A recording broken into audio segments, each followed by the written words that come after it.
It is a famine that hits the most vulnerable first. Famine has been formally declared in parts of Gaza almost 2 years since Israel's invasion, and critically low supplies of fortified milk and special nutritious pastes are exacerbating the food shortages, aid agencies, malnutrition experts and the United Nations warn.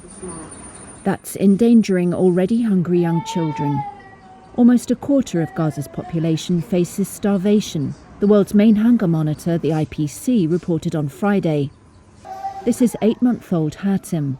Before his mother, Aisha Wahdan, brought him into the Rantisi Children's Hospital in Gaza City, she says she was trying to wean him on herbs because she could not breastfeed him. But without milk, she said, he could never get full and his weight dropped. The Integrated Food Security Phase Classification, or IPC, said Gaza City and its surrounding areas were officially suffering from famine and that it would likely spread.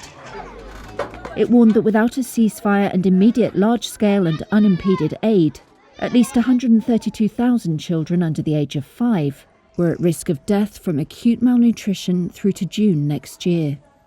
I tried everything because there was no milk substitute. A carton of milk lasts 4 days for a child who is fully weaned. Milk has become expensive, 200 to 50 shekels. No one could buy a carton of milk. It wasn't even available to buy. The UN's Human Rights Office said the famine was, quote, the direct result of actions taken by the Israeli government and may amount to a war crime. After a global outcry at its months-long aid blockade, Israel began allowing food into Gaza in late July. But it hasn't been enough to stop more people becoming malnourished or to allow treatment to reach those whose lives were threatened, the sources said. According to a nutrition expert for the World Health Organization, when malnourished people do not get specialized supplements alongside normal nutritious food, their condition deteriorates.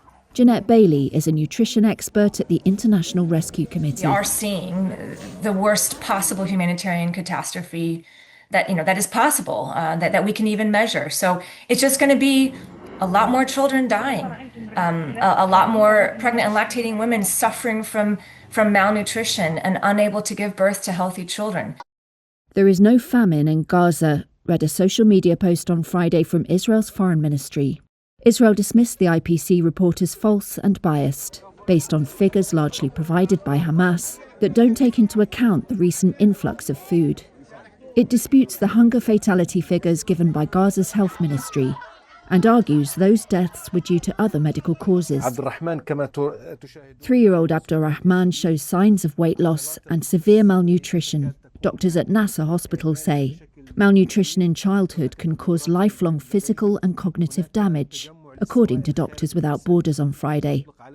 Doctors say malnourished children suffer from issues such as intestinal inflammation, vomiting and diarrhea, and suffer from recurrent infections because their immunity is diminished. Abdurrahman's mother, Ittimad Kilab.